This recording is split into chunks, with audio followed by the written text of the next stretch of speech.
Hello everyone, I'm Aaron, the manager of Cleethorpes Dragons in GBR, and today I'm going to talk a little bit about Goalunited Next, which is the massive update that we all seem to have been waiting like absolutely forever for. Right, so I'm in the Goalunited beta, but unfortunately we are not allowed to show anything from the beta or post anything in the public domain from stuff we have seen. So basically all I'm going to say very generally is that it looks very nice. The majority of it's going to be a very nice add-on to the game. There are still things to work on, but it's only been in beta for less than a week or something, and that's what a beta's for. And with everything looking so pretty in beta and the iPad release as well, I think we could see quite an influx of players once this actually does get released. Right, all these screenshots I'm going through here, these are all on the Goalunited blog, and the same with all the features I'm going to talk about here. I'm not taking any information that isn't already out there. It's all on the Goalunited blog, which is there if you haven't seen it already. If you just go into Google and Google Goalunited Next blog or something like that, and you should be able to find it. And there's just a lot more information about what's coming out or what the planned features are. A lot of it hasn't been posted on for a while, so things may have changed a little bit. So yeah, all these screenshots that we've got here, these are all off the blog that we already know about, and all the features I'm going to talk about now, I'm just going to skim over a few of them basically, and that's all stuff that they've posted about that hopefully we're going to be getting in most cases. So there's some changes to members of staff. Firstly, your players can become staff members, and also staff members only have fixed term contracts. I'm not quite sure what's meant by that. Literally they'll leave after a while, or that their motivation will depreciate so much that eventually it won't be worth having them and you'll have to change them. I'm not sure, but it looks like we won't be sticking to the same members of staff for years and years on end, so that's going to be a bit more fluid. Obviously your players can replace them eventually. It's a fairly cool new feature. A bit more planning required as well, because if I recall as well, they said something about certain position players being better, and certain personalities as well being better at certain staff roles. So we'll have to see how that goes. But for people like me that have like a qualification 95 coach that's costing them €1,400 a week in wages, they've obviously spent quite a lot of time developing to have hardly any wages. It's a little bit gutting to know that we're not going to be able to keep them for the longer term, but the new system sounds fairly cool. We'll see how it works out, and yeah, no arguments there really. Formations. Basically now we have 20 preset formations that basically you unlock as you get higher level. So basically there is no messing around doing these absolutely ridiculous formations that we see. I mean, the conga line with the kick and rush is the favourite one, where people just have a big long line of players and it just looks absolutely ridiculous, and it just does not look good.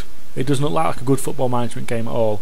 I've played formations where I've used one defender, the 1-5-4 with power play and stuff like that. It just looks silly.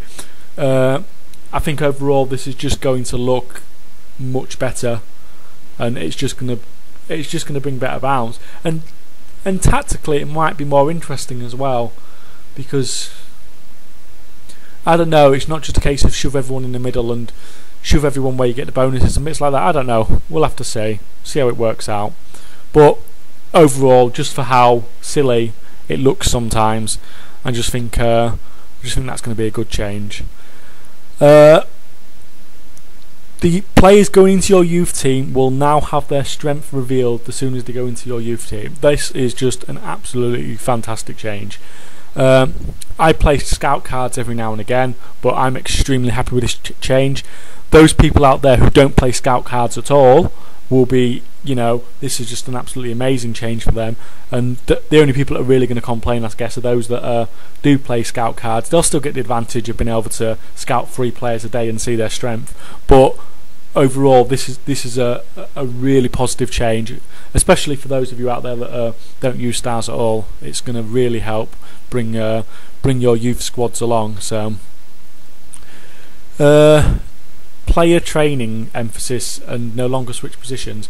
Yeah, so basically now players don't switch positions for training, they just switch to training where their training comes from. So you can have a striker and change into a defender, but on the pitch he will still play as a striker, so you're not going to lose all that match rating. Now this is really going to make, especially for the higher up teams, it makes getting experience for your youth players a lot easier, because you just get that primary stat up to about 80-85, get them to like a 4.0, 5.0, whatever, and they're just so much easier to play, because even when they're training in secondary positions they're not getting that match rating loss, and so it's just easier for them to get more experience. So yeah, fairly positive change. I'm not sure how it's going to look on the screen when you've got like 7 defenders, 7 midfielders and 7 strikers all in different positions, how they're going to set it all up, but we'll have to see. Changes in the training slots. Basically now you don't have the limit now where you have to use 1 big block training of each type in a day. You don't have to use 1 tackling, 1 playmaking, 1 passing, 1 shooting anymore. Basically you can do what you want and put them in however you want, but you get diminishing returns after a certain point. So that basically means that if you do too much tackling in one day, once you reach a certain point, tackling training from that becomes less efficient. So yeah, it's a very interesting new system. Lots more flexibility on the training. Yeah, and obviously with my old training video will probably come a little bit obsolete, but but still worth watching, because you can still learn a lot from it. And yeah, overall a good change. They're also adding in a new 8 PM training slot, which is basically going to add training to all your youth team. And it's not only just going to add to their primary stats, it's going to add to all their stats. So that's quite an interesting change as well, but we'll just have to see how that one works out. The improved talent card doesn't need to go in a training slot anymore. You can just play it on players like you would do on a player card. Yeah, you know, like you would for cross-country training or energy or something like that.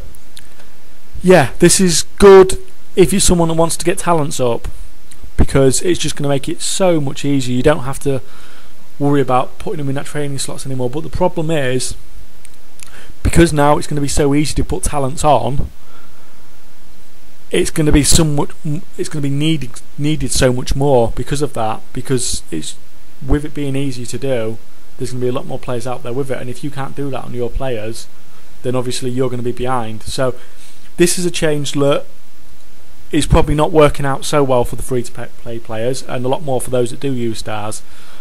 But I guess you've got to take some, and you've got to give and take a little bit, haven't you?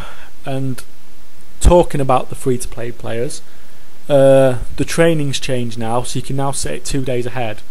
I've never been a free-to-play player, but I've always had a premium account. But if I didn't have a premium account, that would be a change I'd be pretty happy with, because I just couldn't be doing with setting it. I know I would forget to set it sometimes, and it's just devastating to miss a day's training.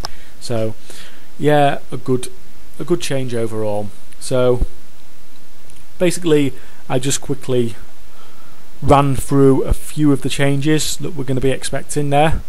I think the training and youth changes generally will work out really well for players who have a really limited number of stars. Hopefully in the future I'll be able to give some more information that isn't already in the public domain. That hopefully they'll release the restrictions on those of us that are in beta. But for now, basically just waiting for a release date. Thank you for your time, and I shall see you next time. Goodbye.